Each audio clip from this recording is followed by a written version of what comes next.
Uh-oh. Not a good sign. Drive shaft bolts must have come loose. And I am pissing oil everywhere from the gearbox. One chunk. Two chunk. Oh look, there's a bolt! Maybe that should be in my drive shaft. Just walking down the road, seeing if I find any bolts, and look. Looks like a bit of gearbox to me. Have a quick walk around down here till I find any more pieces, any bolts. Look at her feeling all sad for herself up there.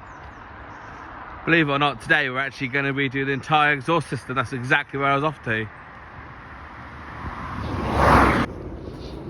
Look,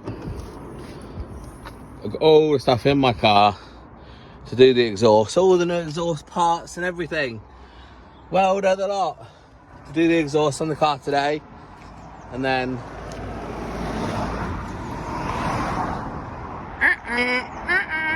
that happened. Fuck's sake. So I'm broken down on the side of the road. I'm going to try and get that drive shaft out so I can at least roll it without it smashing around, or get it towed at least. So that's the plan. I'm going to get the jack underneath it. I've got all my tools in the car, as you can see, and I'm going to get that wheel off, get the drive shaft out, and hopefully get it home, and then cry myself to sleep, I think. I don't know what I'm going to do about it, guys. Obviously I'm going to need to find a new gearbox, and obviously it being DSG makes it a little bit harder. I just had the gearbox off and I've got to do it again. Fuck. Just got the drive shaft off on the side of the road. He's a little bit bent. And then, hello, transmission.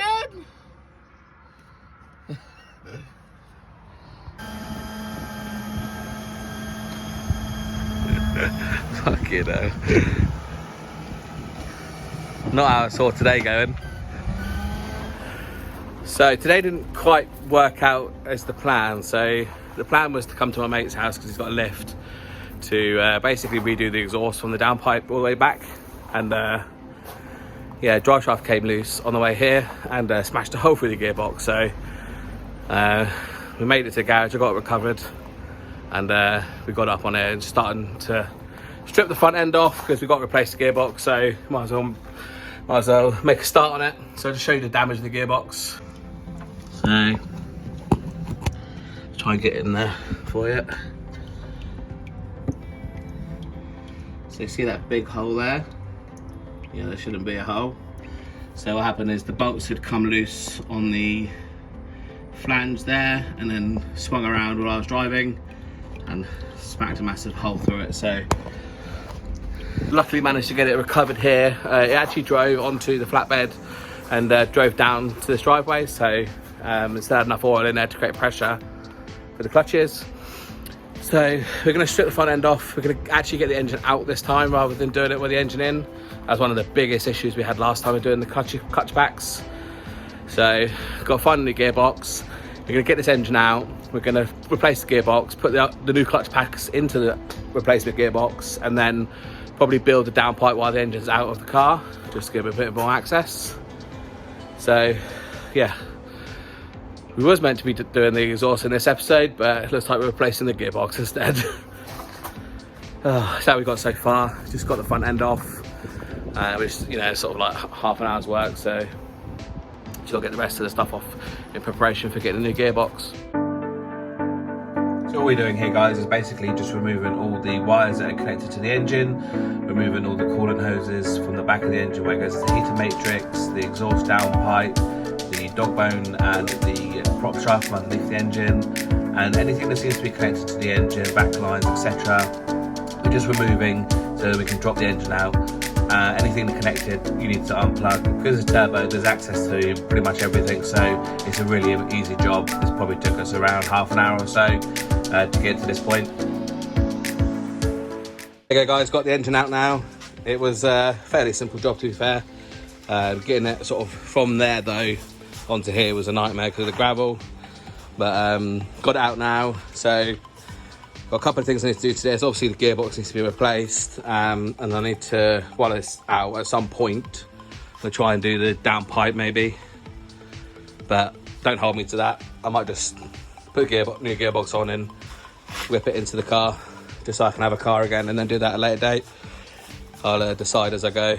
But so we've got the engine out now. We're just gonna take the gearbox off to obviously replace it with a new one. And here's the damage that you can see again. And yeah, so I think what happened is I didn't torque these down enough. I definitely didn't put Loctite on them. So what happened is obviously they backed out, and then the drive shaft was spinning and smacked into the casing while I'm driving. So I was only doing about 35 miles an hour as well, so I wasn't driving very fast. But it doesn't need to be when it's spinning, even at 35. So new gearbox on the go. Really struggling to find one. So yeah, it was really easy to get out, to be fair. I think it would have been a lot harder if it was a standard car, but because obviously it's turbo, there's a lot of stuff that's been removed. So all the turbo play feels really good. So no issues with the turbo, everything else looks good. And then we'll get the gearbox off, and then I'll bring it back on. Okay guys, now we've got the engine out. It's a really simple case of just undoing all the bolts that go around the gearbox bell housing. They attach the gearbox to the block. There's probably around 10 or so bolts. We undo them and the gearbox will come off.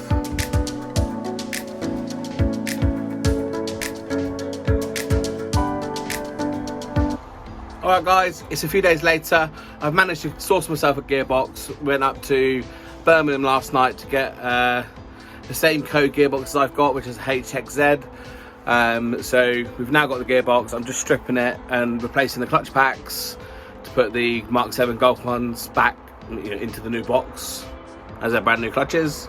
And then I'll take the gearbox over to James's house to fit back onto the engine and get it back into the car. So I'm just going to change the clutch packs over now, ready for it to sort of slot straight back in when we get to James's house. They've got the gearbox here now. It looks like it's come from a TT, but the codes match the same. I had the bevel box come with it as well, so we're there. If anyone's looking for a bevel box for one of these engines, or any sort of R32, Golf R, whatever, let me know. I'll probably sell that bevel box. So just going to be a case of getting these clutch packs out, putting in my Golf R ones, and the box should then be ready to go back in. We will need to take the mechatronics unit out as well, because I need to put my one in. So yeah, mechatronics, clutch packs, then put this back on the motor and put it back in the car.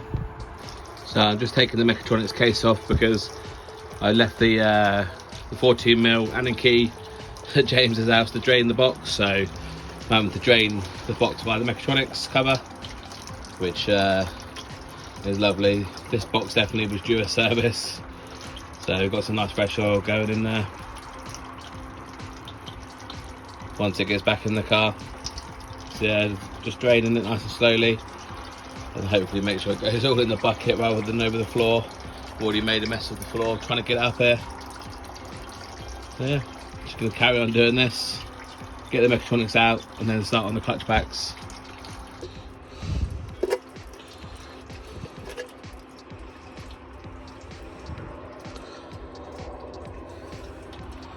And then we have the mechatronics.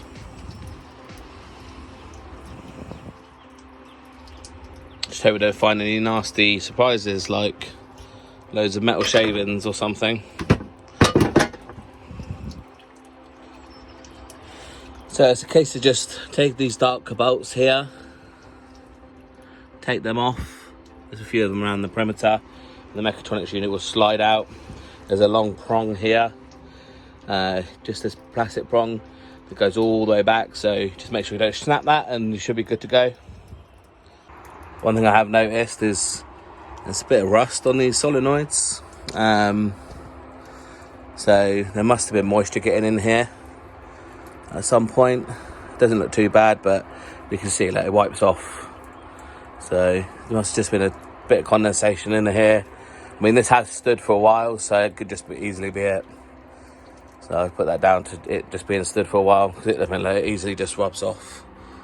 So maybe that's what it is. There you go guys, mechatronics out, it's over there.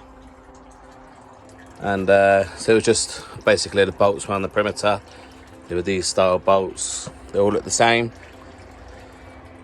just undid those, took the speed sensor out of there because I couldn't unplug it from here. So it plugs into just here, but I couldn't unplug it. So I just took it out of here. It's one of these nuts.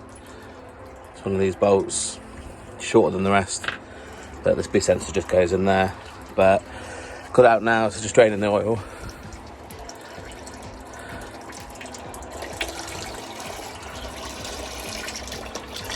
Look at that. Absolute filth.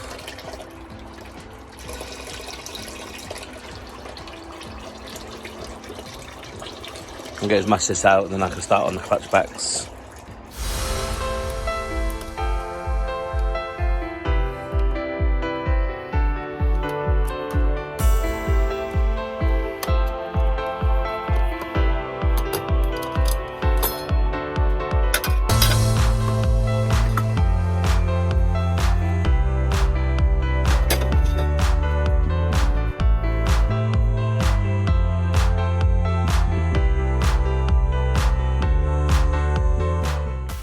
So all I'm doing here, guys, is just installing the Mark 7 Golf R clutch packs, just making sure that all the discs and the friction discs are all in line with the splines, just to make sure that obviously there's none that are out of line, and then I can put the front covers back on.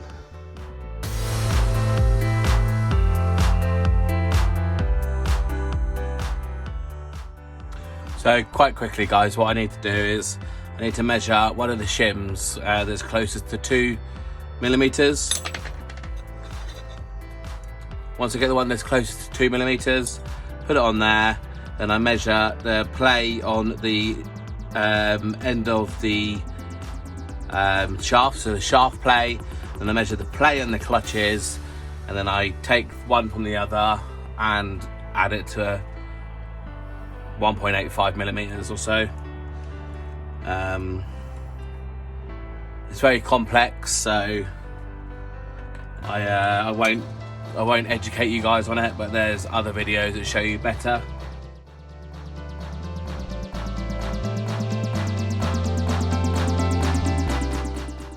As I just said, guys, I'm just measuring the shims and trying to figure out the play between the shaft, the input shaft, and the DSG clutches. I will link a description of a better video if you want to know how to do this yourself. I'll link that in the description below.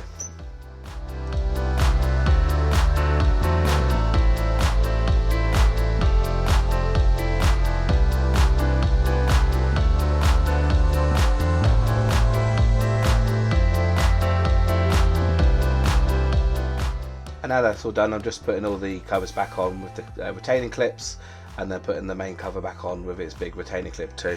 Just be careful of the seals, guys, as you're putting it on. You want to make sure that they're spread nicely. Alright guys, so I'll bring you back on when we're at James's house and we're going to fit this and get the engine back in the car. So while the engine was out, I thought it was a good idea to put some reflective tape on the bulkhead, just to sort of keep some radiant heat out of the cabin and off any important parts that are sitting on the bulkhead. Also makes it look a little bit nicer too. Also, while I was doing this, you can see me and Dave in the background putting the gearbox back onto the engine. I didn't get a video of this, but you can see it's in the background there.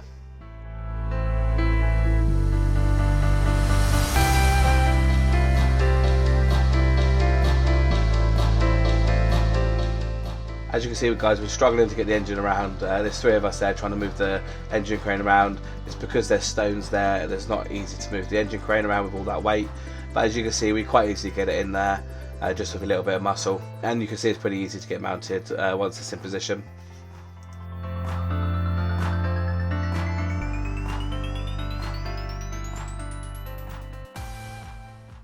So sorry about the lighting in there, guys. There's only one light in us at the back. So managed to get the engine in now. It was a bit of a nightmare trying to get out onto the, through the stones on the plywood. So with some help with some friends, Dave and my mate James, managed to get the engine in. It's only bolted on the two engine mounts left and right. Still got to do the dog bone mount. And as you can see, I added some gold sort of like reflective insulation on the firewall, just to help out with a little bit of heat management. Not expecting anything crazy, but I thought while the engine's out I might as well do it, and also gave the engine bay a clean as well. But yeah, so now I just got to plumb a few lines back in, run the electrics from over there underneath here and back onto the top of the engine, and then just generally start putting everything back together. So this episode won't include the exhaust. So originally I was going to do the exhaust while I had the engine out, but I need the car, and I'm stuck with that car now. So the old exhaust is going to go back on, and we'll do its own episode on just the exhaust, making the exhaust, etc. We'll do its own video, basically what we planned to do last time. But for now, I just need the car back together. I need to get it off to James's ramp, because we have other stuff we need to use it for. But yeah, this is it, guys. That's how she's been sitting. These quick jack ramp things are, and that, absolutely amazing. I'm not quite sure how much James paid for them, but God, if you've got a flat ground, they're absolutely brilliant. I'd highly recommend them to anyone. Nice and safe, gets it high off the ground, and then yeah, that's it. But working on the car, and at James is always has a benefit. We've got some nice cars at James's house. He's got this is his Evo 7, and he's also got another white Evo 6 as well. They're both immaculate, carbon everywhere, and yeah, an absolute pleasure to work around. So yeah, it's not all doom and gloom working at James's house. So yeah, and also we've also got a lovely little river here. So it's actually not too bad here. And then you've got Dave down there just setting his coilovers up. We're going to see how he's getting on, because they're rubbing on the front arches. That's the thing with coilovers, it just takes ages to get them set up properly. So we're just getting them a bit more of a preload. That's what we've got on here. We've got some Raceland coilovers, and then some nice Toyo Triple 8R tyres. Dave's just raising the front a little bit. The back sits okay, the front is rubbing. So we'll just sort that out, and then that's pretty much ready for the track day. There's a shifter we want to fit, like a proper race shifter. So that's why we need the ramp as well in James's garage. So that's why I need to get mine off too. So yeah, I'll bring you guys back on when I start finishing the wiring up and all the plumbing on the Golf. So I've simply just undoing the mechatronics cover here, guys. I've already taken the other one out, and I'm just putting my one for my old gearbox. Because it's mapped, it has the map directly on the mechatronics unit where the ECU is for the gearbox. So I have to swap them over to keep my current map.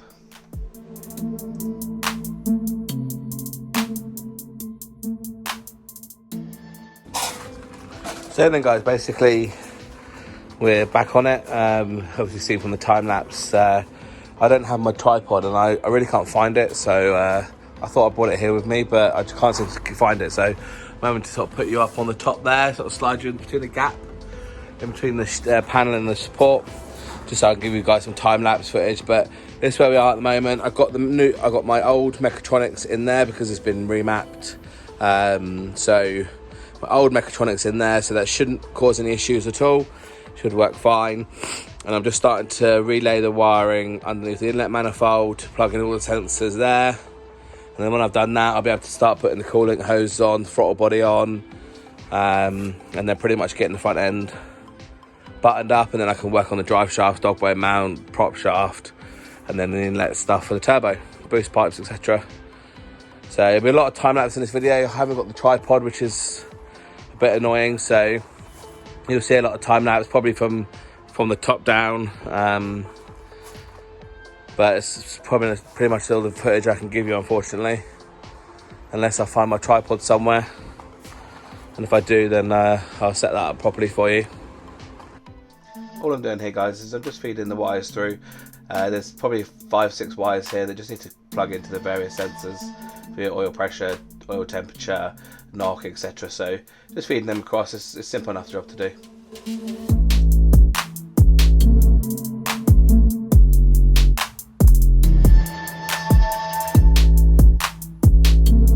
So I've had to make a new gasket up for the throttle body.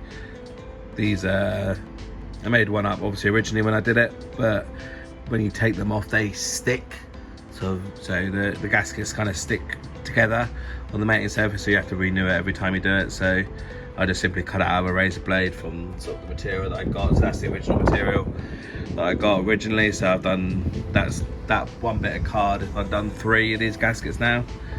Because the first one I already messed up, and then the second one's obviously been running in the car for however long. So I just created a new one now so that I can get it on the throttle, on the inlet manifold, and then start plumbing everything back together.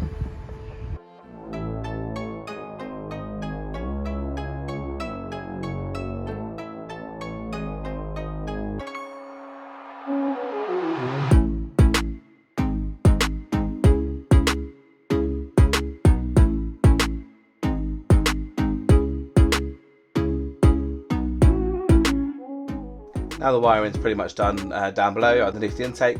I'm just going to take my time in, just wrap up any loose wires or any wires that aren't covered with some loom tape here, and just give it generally a clean of the rocker cover while we're here, because it got a bit messy while the engine was out. Just put all the wires and all the connections back for the injectors and the coil plug and the coils here.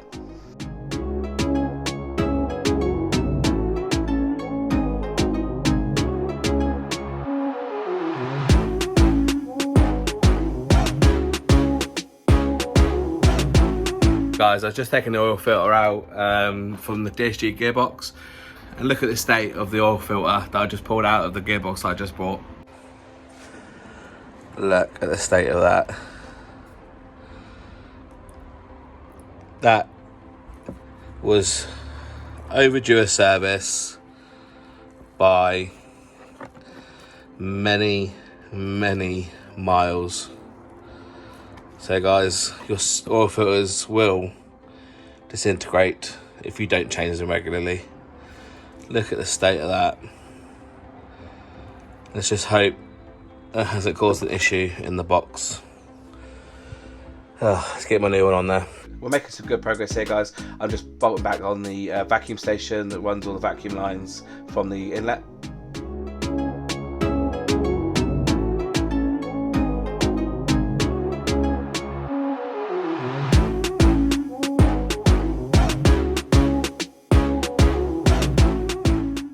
So now I'm just putting the exhaust back on for the downpipe. The downpipe is a really tight fit because it has a couple of bends. So you see me struggling here, and in the end I had to remove the engine mount just to swing the engine forward a little bit and remove the wastegate so I can get the downpipe in there. Once I got the downpipe in, it was easy enough just to bolt everything back up, and the exhaust was bolted to the turbo then, and then to the wastegate. So pretty simple, just add a little bit of room issue, as you can see here.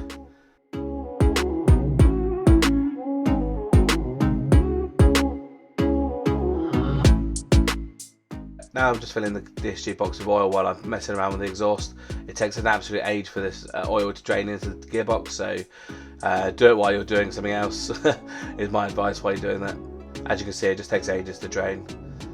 So I'm just tackling the oil cooler here. The clip for the oil cooler broke and just caused me a nightmare to get it off, so you can see me fighting with it. And now I'm just putting the starter motor back all together. There's only 2 bolts for the starter motor, and then the bolt for the cable and the plug connection, so very simple to do.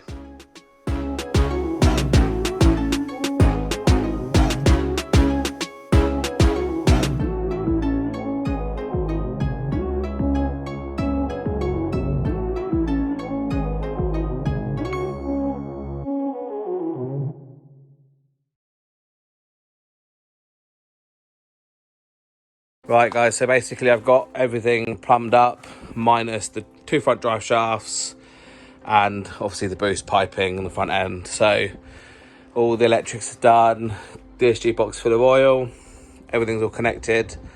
So we're going to go for a start.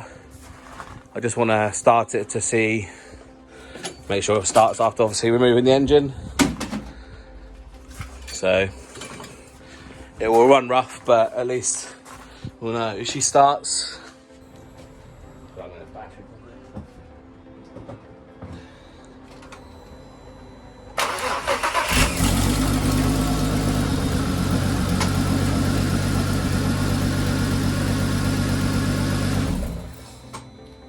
Cool.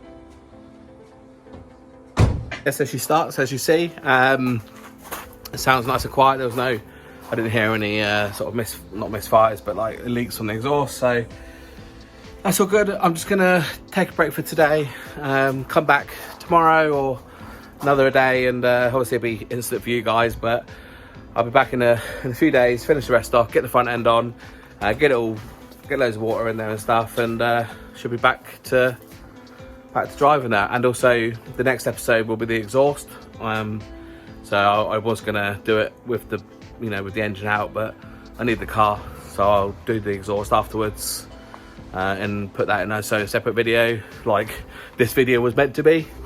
But it's mostly done now. It wasn't too bad of a job, so I'll bring you back on when I'm here next time, and we'll finish the car off, get the front end on, and hopefully drive it away. Right guys, we're back down at James's just to finish off the front end of the car, which is basically what's left. It's pissing down rain. I'll try and get as much footage as I can, but it'll probably be time-lapse like the rest of this video, so I hope you like the time-lapse. I probably wasn't going to record a lot of it, but I thought at least give you something, which was the time-lapse. Let me know if you like that or not in the comments. But today, we just got to put the front end on, intake pipe, and that's it. Basically get that stuff on and get the car some fluids and stuff, and we should be ready to take it for a test drive. So I'll set you up on the camera for the time-lapse, and then we can crack on getting the front end on. There, I'm just putting the intake back onto the turbo. It's a bit of a tight fit down there to try and get access to the Jubilee clip that actually attaches to the turbo. So you see here, I actually get under the car and I do that clip up from underneath the car through the tunnel, and it was much easier access that way, and I can make sure I get a tight fit too. And then I'm just putting my catch can all back together now. I'll be making moves till I'm buried in my grave. To the system, I don't wanna be a slave. I've been doing shit my way, or the highway. And in the driveway is a nice range, cause I grind through the climb, I invite pain. You'll never hear me, bitch, nah, I don't complain. So I'm just putting everything back together now, guys, getting prepared for the front end to go on. Anything you want, anything you need, your mind's got the key ingredient. As you can see, I put the front end on. It's the camera's not playing ball here, trying to get the time lapse set up, so apologies for that. But here I'm just bolting everything up, and I'm getting all the boost pipes ready to go back onto each other, and getting the headlights in, and then finally get the front bumper all done up and ready to go.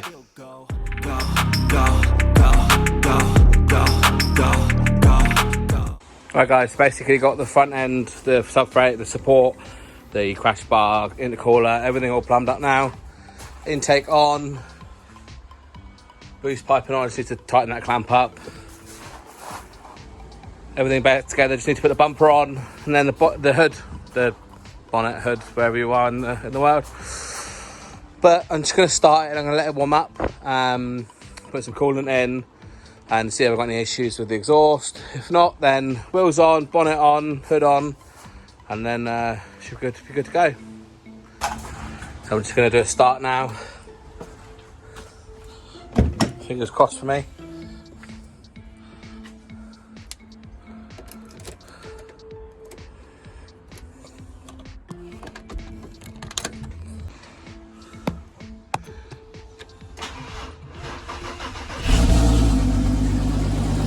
The battery's a little bit low, but that's to be expected.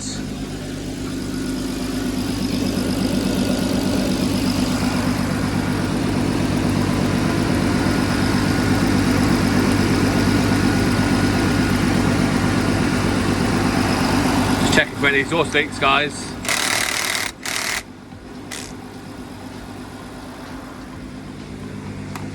But apart from the fan going off, it sounds pretty sweet, to be fair. So I'm just going to get some coolant in now, and then bring them up to temperature. One of my lights, I don't think I plugged that one in.